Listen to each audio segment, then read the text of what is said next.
Wonderful. Well, thank you everyone for coming. You can ask questions in the chat. It's flicking up in front of me. But what I'll look to do is, we'll go through, we'll get to the end, and then we can dive into the question.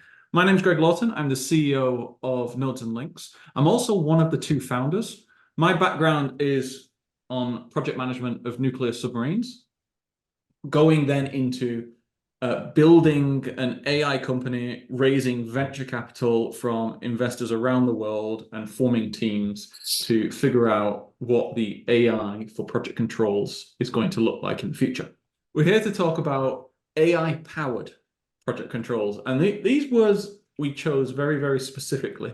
It's not AI done. It's not AI dominated. It's also not no AI in there. It's AI-powered project controls. And this really is a forecast of the future and based on a lot of thinking and a lot of learning that we've done over the past couple of years. So very quickly, Nodes and Links, what we do is we make it very easy to save time and do advanced analysis.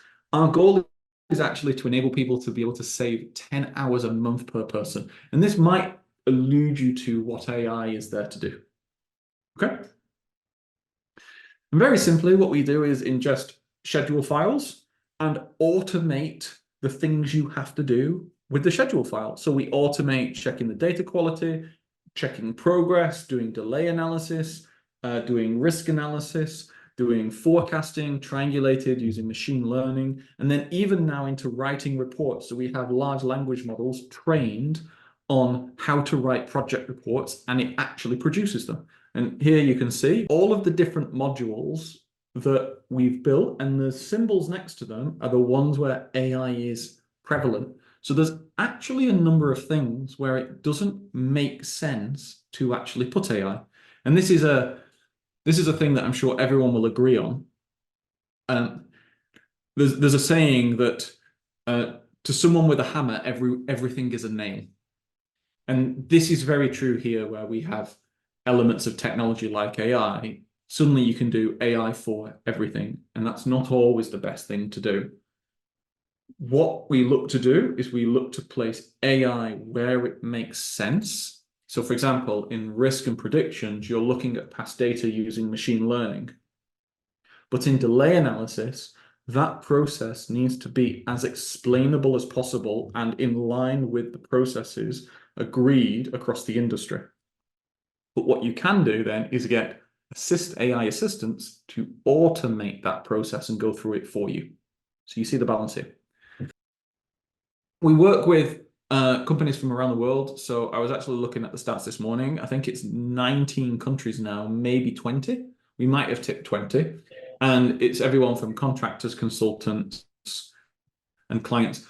Mainly because what we do is we provide technology to project managers, risk managers, and project schedulers that essentially helps automate the elements of their role. They are low enough value that it's better that they spend their time elsewhere. They can exponentially increase their value by incorporating new technologies like forecasting. So now I've got through the background. What I'm going to do for you today, and I'm going to make you a promise, and I want you to hold me accountable for this promise. What I'm going to do is I'm going to essentially explain the way that I and Nodes and Links think about designing AI for project controls.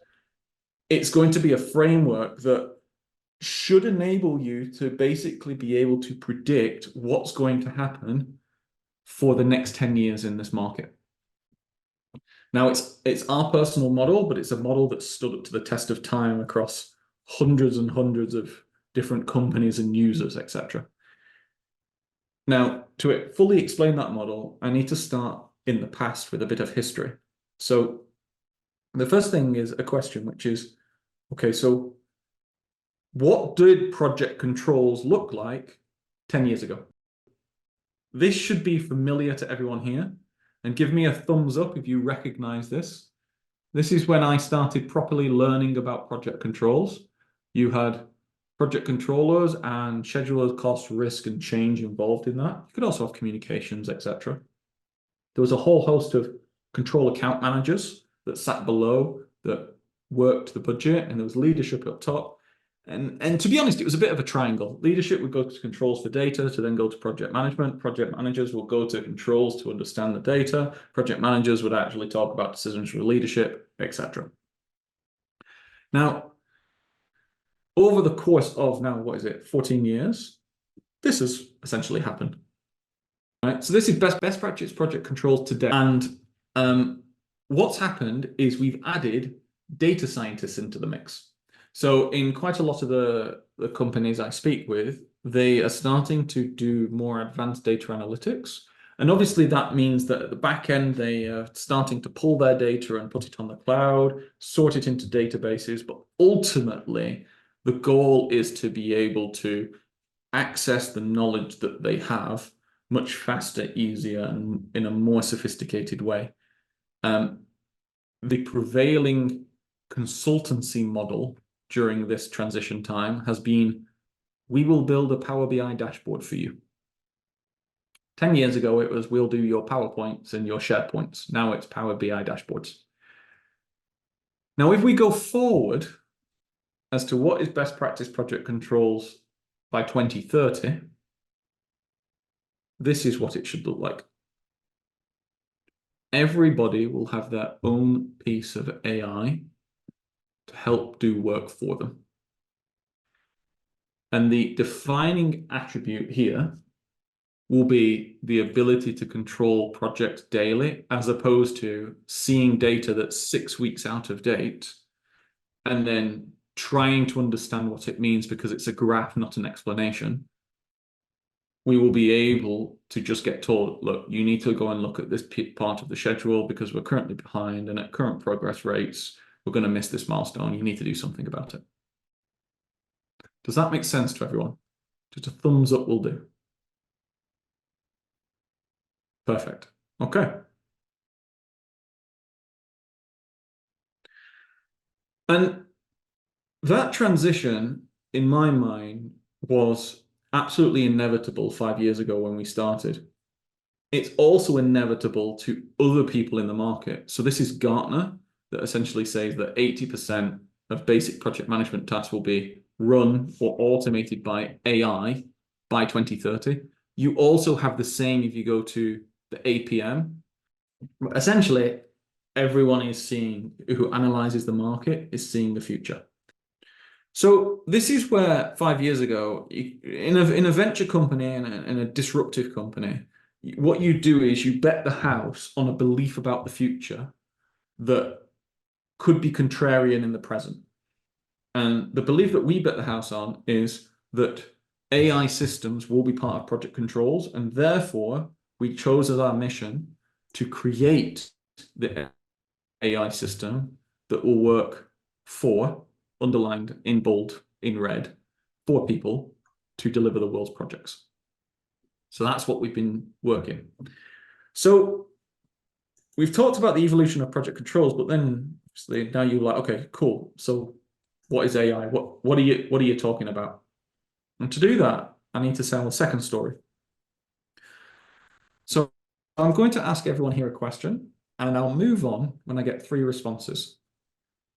How is a fishing net and artificial intelligence the same thing? Throw your ideas into the chat. Filters a medium from Katie. Stops things from falling through the cracks. Could be. It can only catch the bigger particles. Oh, that's an interesting one. Interconnected links. Great. There we go. It can help you be more efficient. Okay, that's a very good one. Right, I'll tell you the answer. Ever since the dawn of humanity, technology has been used to automate tasks. If we take ourselves back to the pyramids of Egypt, and you and I were standing there, and I said, you know, it's getting really annoying trying to remember how many blocks we've used and, you know, how many boats we're getting and the routes to plan all of these. And I was like, it's really annoying. I try to draw shapes in the sand, but the wind blows them away. And you said to me, well, what if I could magically capture your thoughts in real life? Well, I'd be like, well, you're a wizard, stop it. Well, that's the invention of paper. And actually, if you move forward, the internet, what if we could communicate instantly across anywhere on the planet? Again, 100, 200 years ago, that'd be considered witchcraft. No, it's the internet. Every single technology can be described by a contrarian statement that was said before that technology became mainstream. So I'm going to say the same thing today. What if we didn't have to do all the thinking? This is what links every single piece of technology that humanity has ever built. Technology is about scaling the productivity of humanity. A fishing net enables me to catch more fish in an hour than you can with your bare hands. An engine enables me to travel further and with heavier loads in an hour than you can carrying things on your back. The mobile phone enables me to communicate with more people faster and further than you could running and seeing them with your feet. And AI enables me to produce more thought work in an hour than you can with a keyboard or a pen. How is a fishing net and AI the same thing? They both scale the productivity of humans. It's just that one scales muscle and the other scales mind. Okay. So how does this impact? Well, all technology has fundamentally impacted humanity in the capitalist society on a work and cost basis. So either we can do, if you scale the productivity of people, you can do more with the same people. You can use less people to get the same work. You can change the amount of work, or you can reduce the expertise required to do that work. So to take some examples of this, same people, better work is GitHub Copilot. That's developers. So long before ChatGPT came out, there was an equivalent in the developer world where you could say, I'd like you to create a code that does this, and an AI would have a first stab at writing the code. And it's much faster to review that than it is to write code from scratch. Same people, more work is modern day society. Arguably, we can get more done with computers and the internet than we can with pens and paper. More people, less experience, that's Uber.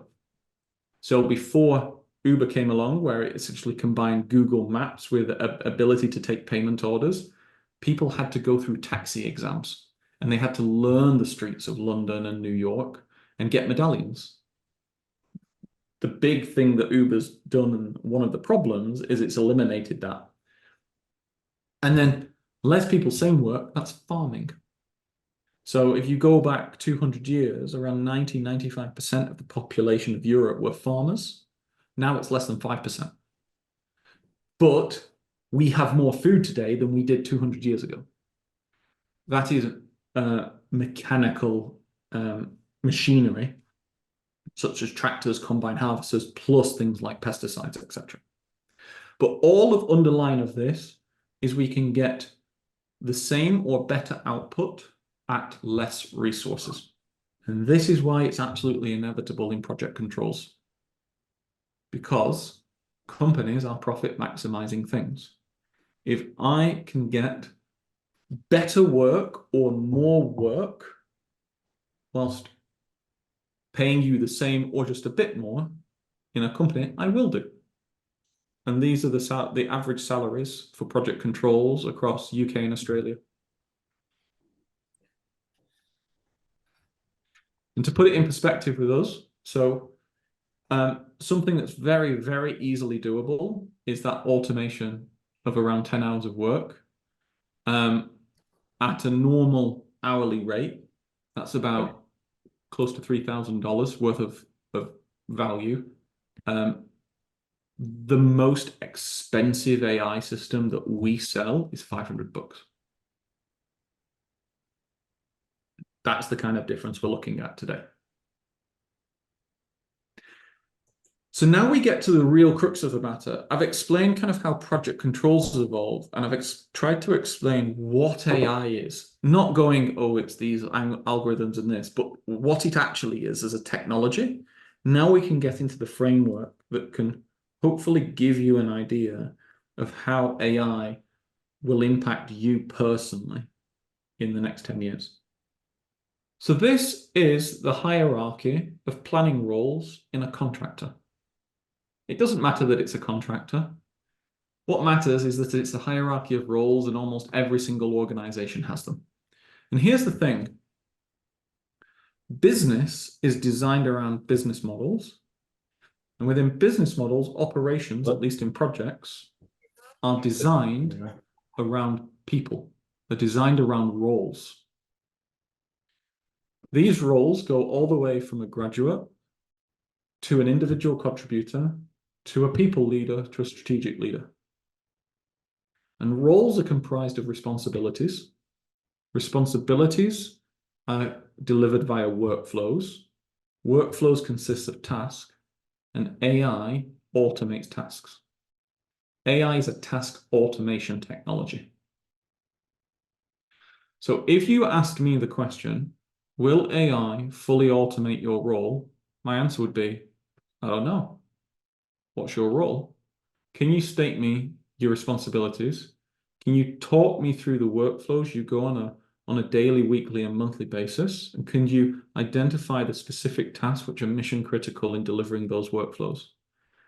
If more than 60% of your job can be fully automated, the chances are that that job will disappear within the next 5 to 10 years. If less than 20% can be fully automated, the chances are that job will not change in the slightest. And if between 20 and 70% of that job can be automated, you're looking at a fundamental change in the skill sets required for that job, but that job will remain fundamentally the same. And this is actually a principle that applies not just in project controls, it also applies in other roles. So it applies in software development, marketing, design houses, architecture, all of these kinds of things. Now, to get really, really concrete on this for project controls, I've got 2 examples. So the first of all is for the risk managers out here. We have to run QSRAs, quantitative schedule risk analysis, on schedules. And the process for doing that is we get the schedule, we prepare it in some way. So we decide to shrink it down or increase it or whatever. We then assign uncertainty and risk into that schedule. We then run a Monte Carlo simulation. We then take the results, which are called risk drivers and P positions, and we figure out what to do. So we can, for example, start reducing risk or mitigating or managing risk, or we can start passing things over to the commercial team to start putting into contracts so that we're less exposed, or the appropriate individuals or companies are holding the appropriate risk. This entire process is quite labor intensive. It's typical for this process to be about $30,000 to $50,000 worth of work just to go through for a normal project. And because of that, it's generally not done again for at least 12 months. But we live in the age of task automation and AI. So this is what it can become. First of all, because data lives on a cloud, it's always accessible. So there's no need to prepare schedules anymore in that way. The second is about assigning uncertainty and risk. Well, AI has access to all of the historic performance that we've done, so it can run the sums and suggest values for us. So we're not going through and guessing on an ad hoc basis as we're going through. And we've done a lot of work on this recently with predictability analysis on portfolios of past data for clients, contractors, and actually consultants. There's an amazing consultancy that we're working with, which is a department of AECOM, which has actually launched an AI arm, which has an offering set where they will take the data of their clients and analyze what all of the risk settings would have had to be in the past for them to be perfectly predicting the outcome they've had, and then they can be able to contrast them with what the contractors and things are saying now. So it's essentially just more advanced benchmarking. But then there's people elements. AI can't automate the what to do afterwards and the execution of the actions and the meetings with the project managers and the convincing and the moving of the budgets, nor really should it. And it also can't ultimately decide on the commercial strategy, because that is very much a choice dependent on the objectives and the purpose of what the teams want to achieve. But because that front end can be heavily, heavily automated while still maintaining all the decision-making power for people, the cost shrinks in doing this analysis to be fractions of what it is today. And what we've seen is this enables clients, contractors, and consultants to start offering and doing this analysis on every single iteration of the project, which gives them much greater visibility and control. So what does this kind of thing look like? Well, this, for example, is on a QRA where it's been using the past data of that project to look at the performance of all the different WBS structures. And based on that past data for this activity, it has suggested a 3-point estimate with the distribution of all of the past activities in here. That's just an example of, this is what I think you should be doing, but you can tell it to turn it off and shut up. Another example is a status update report. So this is essentially all of the manual work I used to have to do to provide a status update report. So, you can read it in slower time, but essentially I have to get data, review lots of reports, update the schedule, assess all the utilization, identify issues and risks, and then there's more. This change, you can see, is everything that can now be automated with AI. So you can see that some of the current and critical elements, like presenting the report to directors or making sure reports convey the correct message and are not hallucinations, and rewriting it to match the audience, those are human things and very much sit with humans, because ultimately we carry the responsibility and accountability. This is not our private life where it doesn't matter if things are not really too accurate, like GPT.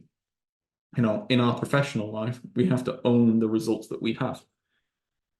But all of the process in getting there can be automated. So compiling list of completed milestones, drafting concise summaries using large language models, preparing relevant materials, so evidence to show achievements. These are all things that can now be fully automated, or to a large extent automated. Okay? And this is an example of a project report just being created by AI straight away. So I did this afternoon in our platform. I just said, what I want a progress report, I want a QRA, I want it described, just literally write it for me, etc. And then I can start to tailor it after this point and get it all done. Okay. Obviously, this has had a lot of success. This one is for Turner and Townsend, and this specific use case was about schedule comparison. So comparing different schedule versions in a review for a main client to see what the contractor had changed for essentially evaluating extension of time claims. And this was reporting with costing. So this was a reporting within a nuclear build. And they had a very unique situation where they actually had to produce a progress report twice a day, because they had a hot project that was going through about 30,000 activities in 60 days. So it was a very, very fast-moving project. And it's because shutting down a nuclear reactor costs millions and millions a day of lost profit. So it's about doing it as fast as possible. Very similar to oil and gas refits.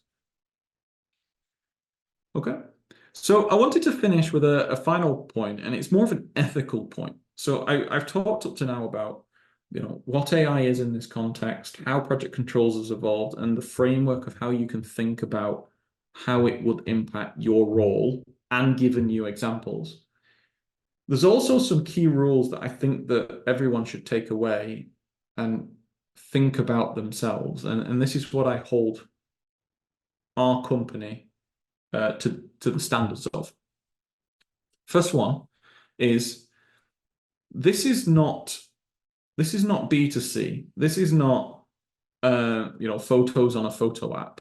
This is company data. And company data needs to be treated very seriously.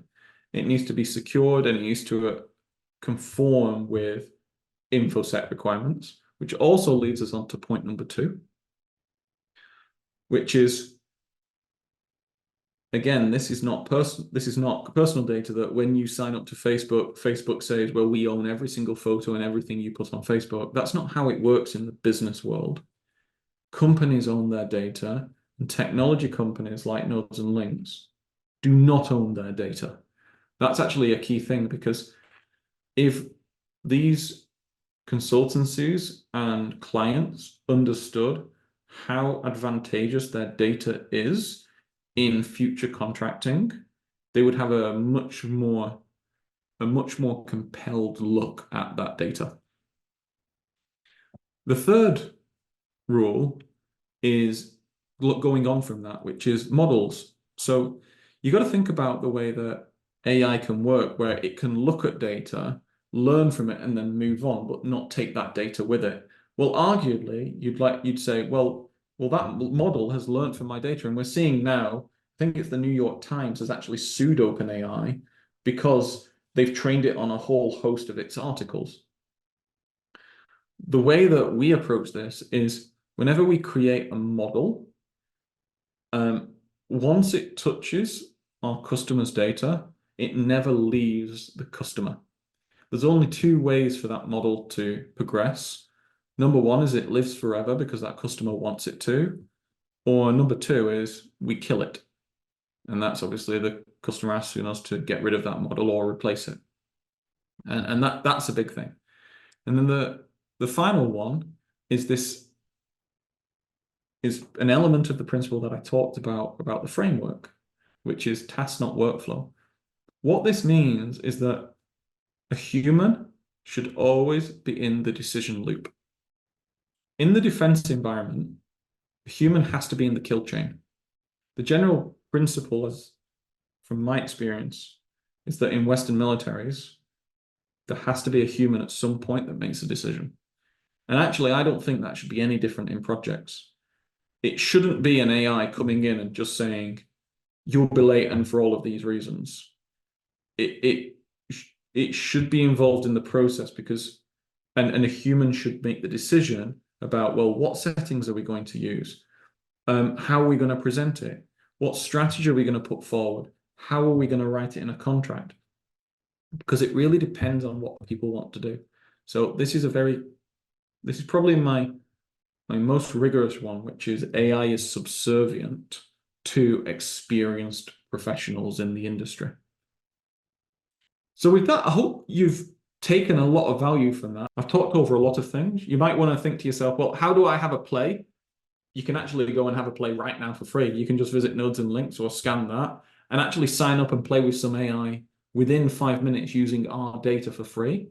Or if you want to have one of our team actually answer your questions and talk you through and understand what you're trying to achieve and discuss how AI can help you in those aspects, you can reach out as well, and they're happy to jump on a call. But with that aside, are there any questions? All I can say is what I've seen with a lot of the consultancies that we've worked with. And if I take a prime example, a fantastic example is AECOM. What I have seen is that they are able to offer more value to clients. In some cases, they are able to charge more per hour. They are able to significantly outperform on business winning work because of the commitment to enhance value and introducing new offerings that essentially are differentiated in the market and that others can't compete with. So for example, if you had someone just going, we offer the most boring, standard, non-differentiated risk analysis, and by the way, we charge per hour and it will take a long time to do, versus someone says, okay, we're going to leverage your data, we're going to provide you benchmarking from not just your data, but from a number of our clients that we've spoken with who have allowed us to do so, so you get the best result. We're going to automate elements of the risk analysis process, and we're actually going to do it in a way that allows you to write risk down on your risk register every single month and allows you to better evaluate change so you don't end up in court, so you save those costs. The customer has lower costs. And actually what we've seen is that the consultancy earns more business off the top of that. So for example, if you were charging 30,000 for a one-off risk analysis, you could quite easily charge 200,000 for an entire year's worth of risk analysis. So it's quite a big opportunity for consultancies to go into. With the current trends you have described, what does this mean for existing software like Oracle or Acumen? Well, for the pioneers of the industry, the big databases like Oracle, I actually think it's a massive opportunity. And I know the Oracle product team, we speak pretty regularly, actually. So if I take something like P6, P6 is a database. It's essentially the Excel model or the database of the project schedule land. Nobody produces a database because they want to produce a database. People produce databases because they want to know things that require databases.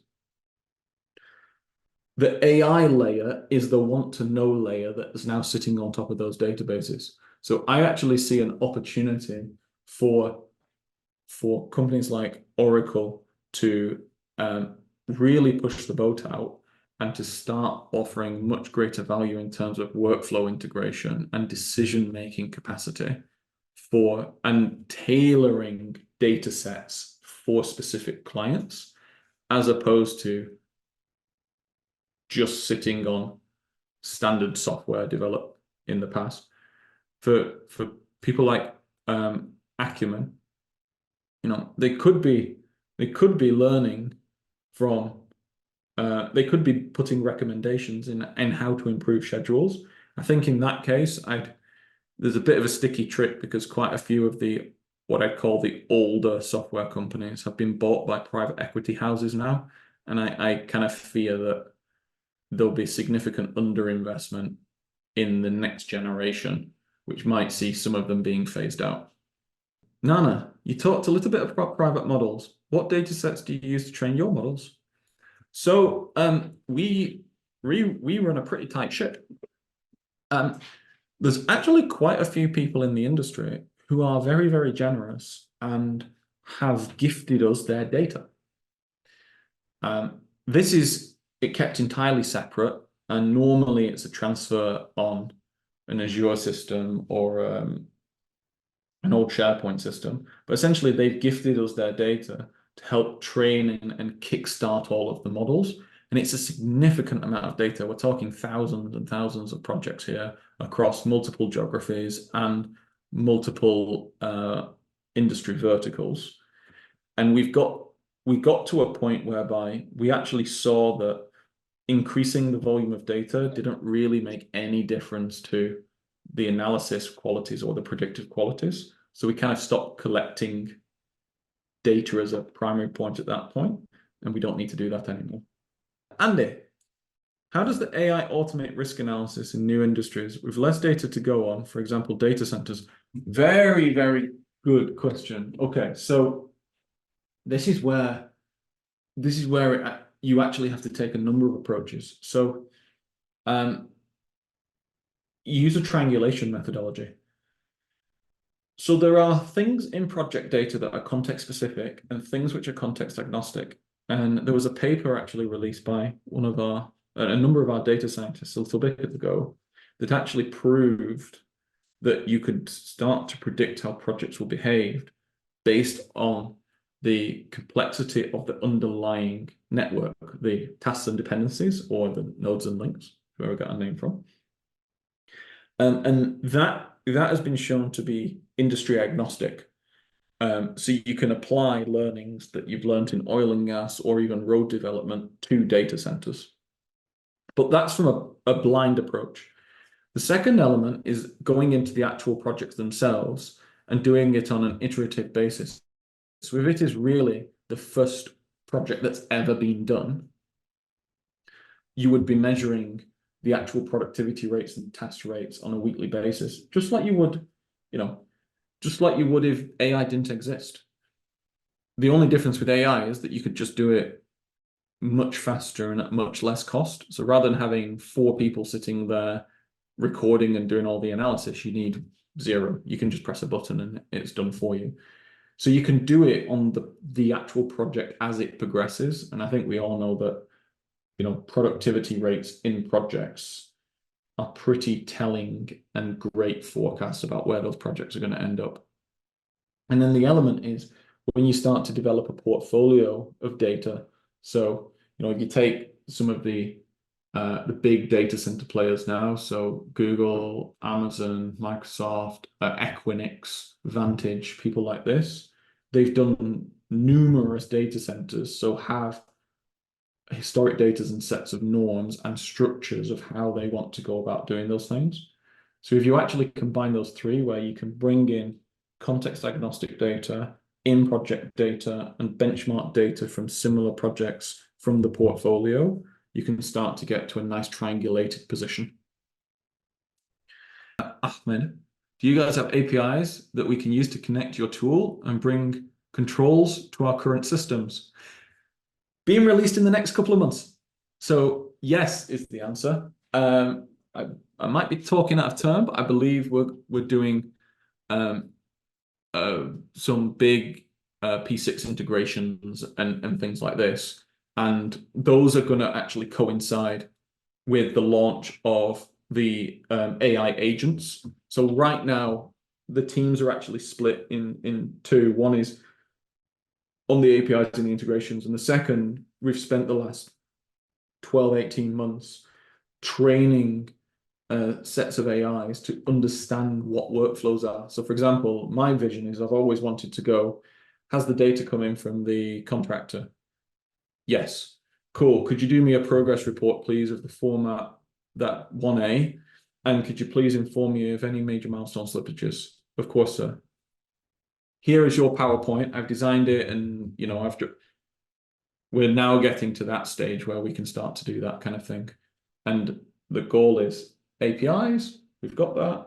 We can do all of the analysis. Therefore, you can actually start to have essentially AI project controllers to support the project controls team. Yep, Nana. There we go. Go on. Hey, I was trying to type it out, but I can't type quickly enough. So it's been very common on past projects and programs that I've been on that the clients, the contractors, the entire team is using multiple different suites of software. Yep. Inventory management, risk management, cost controls, schedule.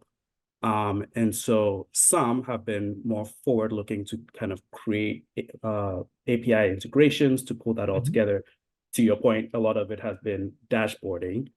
How are you tackling the that phenomenon within our industry, where it's just, I'm going to use this because this is what we've bought, this is the license that we own, and pull all of that in together to actually help facilitate a lot of that higher level view?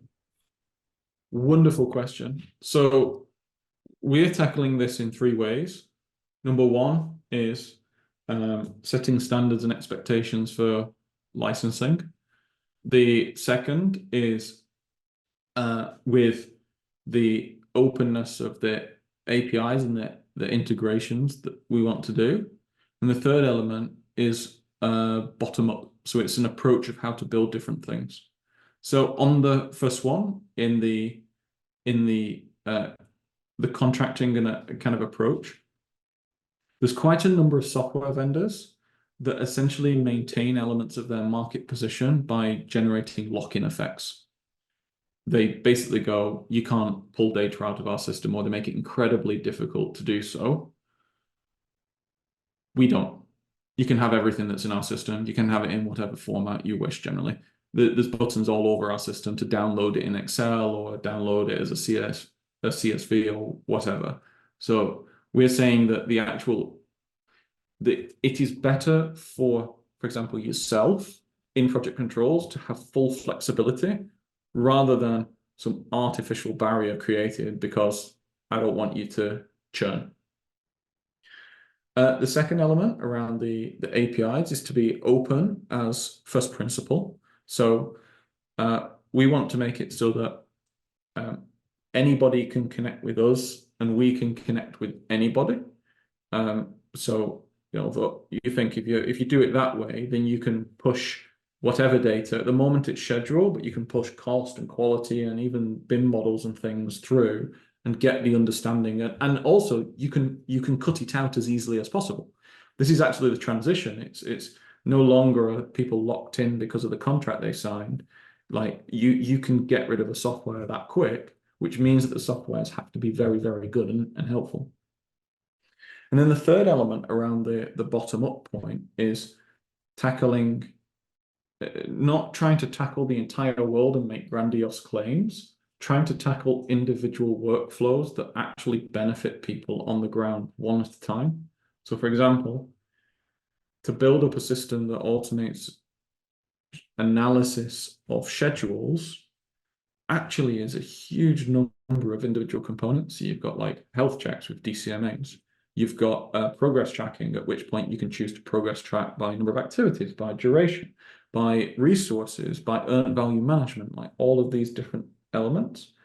And it's about building it up from the bottom so that the settings that you want can easily just be configured without people coming in first and charging.